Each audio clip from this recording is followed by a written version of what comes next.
I discovered my boyfriend is a diagnosed psychopath like his father, and now I'm terrified our entire relationship has been nothing more than a twisted game he's been playing with me. The title says it all. Basically, my 24 female boyfriend, 31 male, has never really been the most loving. He doesn't seem to care about anyone or anything except me, or at least that's what I thought. But when I was looking through some of his old stuff, I found out that he had been diagnosed with antisocial personality disorder, ASPD, which is the medical term for a psychopath. Apparently it's genetic because his father also was diagnosed with it and is currently in jail for unaliving his wife, my boyfriend's mother. I've read his testimony before and his only reason was because I felt like it. It was chilling, but I didn't think my boyfriend was like that at all. I knew he didn't really care about most people, but he is extremely charming. How he seduced me, I guess. However, now that I know of my boyfriend's diagnosis, I've been going through our entire 4-year relationship and reconsidering everything. In our 4 years of dating, he doesn't really say I love you out of the blue, he will only say it if I say it first. I never really noticed this, but now that I know about his diagnosis, well, that changes things. The way he says I love you is, frankly, devoid of emotions as well. He says it matter-of-factly, not like he actually means it. There's a lot of other things he does that I guess wouldn't be considered normal. He has never laid his hands on me or been physically violent, nor has he verbally abused me, but he treats me like a child. He likes to order me around to do things for him. Everything has to be his way. He respects my opinion and will even change his plans to work around mine, but ultimately he is the decision maker. I've pointed this out to him in the past and he says that he values my opinion immensely and that I am the smartest person he has met. I used to believe him, but what if this is just another tactic to manipulate me? He also has a high-paying executive job and I've heard from his employees that he can be very cruel to them. I would always dismiss their concerns because I thought they were just jealous, but now I realize that isn't the case. I don't know what to do anymore. Can psychopaths love? Is he just manipulating me? I feel like my entire relationship is a lie, but am I being ableist by stereotyping him based on this diagnosis? Update 2 days later. So, a day after I made my post, I finally decided to go and talk to him about it. Since it was a conversation, I don't know word for word what he or I said, but I was taking notes on what he was saying for my own benefit and for the purposes of this post. He noticed that I was taking notes but didn't seem to care and didn't comment on them.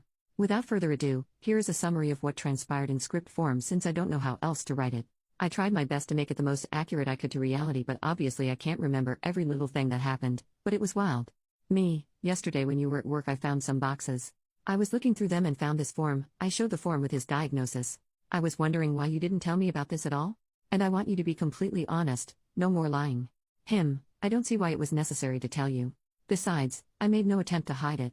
You do realize that this makes me question our entire relationship? Why? Well, how am I supposed to know you haven't just been manipulating me? I was under the impression you were also manipulating me. Were you not? Is silent because I am shocked. You have tried to make me a better person. You constantly want me to make friends. You chastise me when I act a certain way toward my employees. I have become your pet project. You believe that your kind presence will make me kind. You aren't a project, you're my boyfriend. There isn't a difference. Isn't a relationship supposed to be mutually beneficial? I improve you, you improve me. Is close to tears so you don't love me, you just want benefits? I never said that. I do love you. How do I know you aren't lying? When you've lied this entire time. I was getting angry at this point, he was still not reacting. If you truly believe I am a liar, then nothing I do will prove that assumption wrong. Well, prove that you love me then. I love the conversations we have. I love that you accept me for who I am. I love your intelligence and wit. I have said it before and I'll say it again, you are the smartest person I have ever met. But that doesn't sound very psychopathic. Not everything I do has to be psychopathic. Well then, have you ever unalived anyone or anything? I have unalived rodents. That's it. Disgusted. It was a long time ago. I was much younger then and my mother had recently been unalived. It was a weird time in my life. That's no excuse. Did you unalive them brutally? I suppose. He described how he did it with almost glee and I'm not going to say it here because it is not good. Do you feel guilty about that at all? I was inching away from him at this point because I was very disturbed. No. Though, if you are concerned, I have no desire to do that again. Well, that's good at least. Do you think you would unalive a human? Like my father did? I guess. I will never be my father. I don't like that implication. Sorry. Why are you asking me all these questions? I'm a bit scared of you. I have never done anything to harm you. I know, I just need answers. When did you get your diagnosis? 11 years ago. Okay, but why? Name redacted, told me I should. You don't normally listen to people's advice. Admittedly, after she mentioned it, I wondered if I had inherited any of my father's characteristics. So, I went. Me, do you think the diagnosis is correct? Him, I do. Though it has been quite a while, and I never got a second opinion, so perhaps it has changed. After this we started talking about personal things I will not share on the internet. Me, would you be upset if I broke up with you? Him, yes. He didn't look upset at all. Me, I think we need to take a break for a month, I need to sort my feelings out.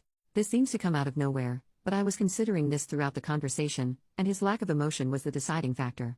Him, actually looks angry and upset for a second, but then is calm again, so maybe I'm just imagining things. After 4 years together you're going to leave just because of a piece of paper? Me, I'm not saying it's forever. I just need to take some time away from you. Him, fine. Where will you stay? Me, here. Him, this is my house, and since you are the one breaking up with me, I don't think it's fair that I leave. Me, whatever. Him, for what it's worth, it would be very unfortunate to lose you.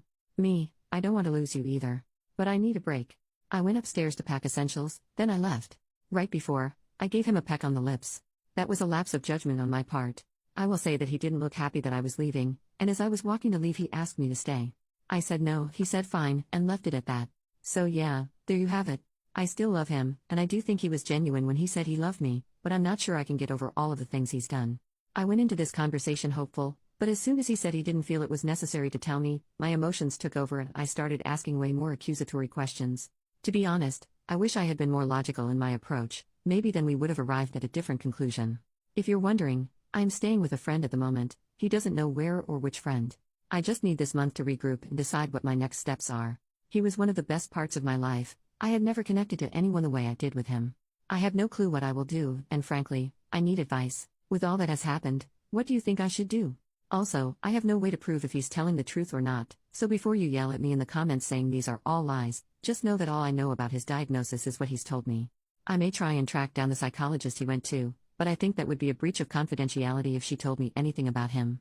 Anyways, please feel free to give me advice. Edit to add, a lot of you are bashing me for this, and that is completely fine as you are entitled to your own opinion. However, as a commenter reminded me, I forgot to mention that the reason for his psychopathy diagnosis, not an official term but something that the psychologist wrote on his form, was because of his violence toward animals and the careless and almost gleeful way he talked about it. Stop reading here if you are triggered by animal abuse. The rodents in question weren't random rats, they were squirrels, often babies, that fell out of trees. My boyfriend would see them, take a cloth, and make sure they couldn't get any oxygen. Right before they passed, he'd finish them off with a sharp blade and carve through their chest.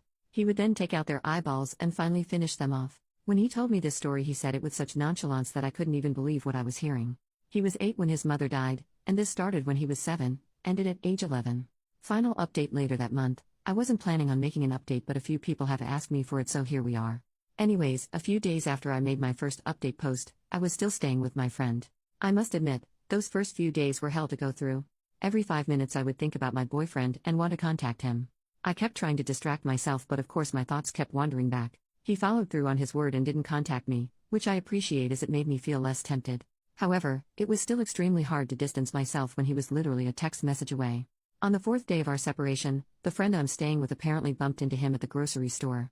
I don't know if she actually came upon him by accident or if she purposefully sought him out, but either way, they had a conversation. She asked him where I was, even though she knew where I was, and he said it was none of her business. She then lied to him and said that she hadn't seen me in a while, apparently in an attempt to worry him. He, then, was not fazed and did not contact me, which either means he could care less about my location, suspects I'm with my friend, or simply doesn't want to bother me. In the next few weeks, I continue to try and distract myself by working, studying, or talking with my friends. I also decided to research more about ASPD during this time and I talked to a therapist about the struggles I have faced in my relationship. She gave me a lot of clarity and convinced me that, should I choose to make this work, he needs to come with me to couples therapy in order to work through our problems. Finally, I discussed ASPD and psychopathy with a psychologist who specializes in it. She told me what a few of you said in the comments, that in order to be diagnosed with psychopathy you have to have violent tendencies and show no remorse whatsoever. She warned me against continuing the relationship, because while he loves me in his own way, as soon as I stop benefiting him, he will most likely drop me. Still, in my naivety, I decided to talk to him as a last-ditch effort to save our relationship. I broke my almost month-long silence and texted him asking to meet at a park should he want to see me. He said yes and we met up yesterday. I told him that I believed him when he said that he loved me, and that I wanted to make this work, but there would have to be conditions such as couples therapy and counseling for his childhood trauma. I also requested that he act nicer to his employees as I didn't want to be with someone who treated people below him that badly. He immediately shut that down and said therapy was for idiots who don't know how to control themselves. He also didn't understand why he should treat his employees nicely as they were incompetent. He didn't raise his voice, probably because we were in public if I'm being quite honest, but his demeanor was very aggressive. He said that I was only calling him out on his behavior because of his diagnosis and that I was fine with him before. However, he is wrong. In this month apart I have realized that I wasn't fine with him before, I was just excusing his actions. I told him as such and he got even more annoyed. He asked me why I wasted his time making him come when I could have just told him on text and been done with it. I told him I was trying to save our relationship and he just rolled his eyes and said he couldn't believe he spent so many years with me. He then left. So yeah. Could I have handled it differently? Sure. Do I regret what happened? Kind of. But what's done is done and I guess all I have to do is move forward. I'm going to have to pick up my stuff from our house later and get my name off the lease. The friend I'm staying with has been nothing but accommodating toward me and is letting me continue to stay for a while until I find myself a new place. Thank you to everyone who gave me genuine advice throughout this journey.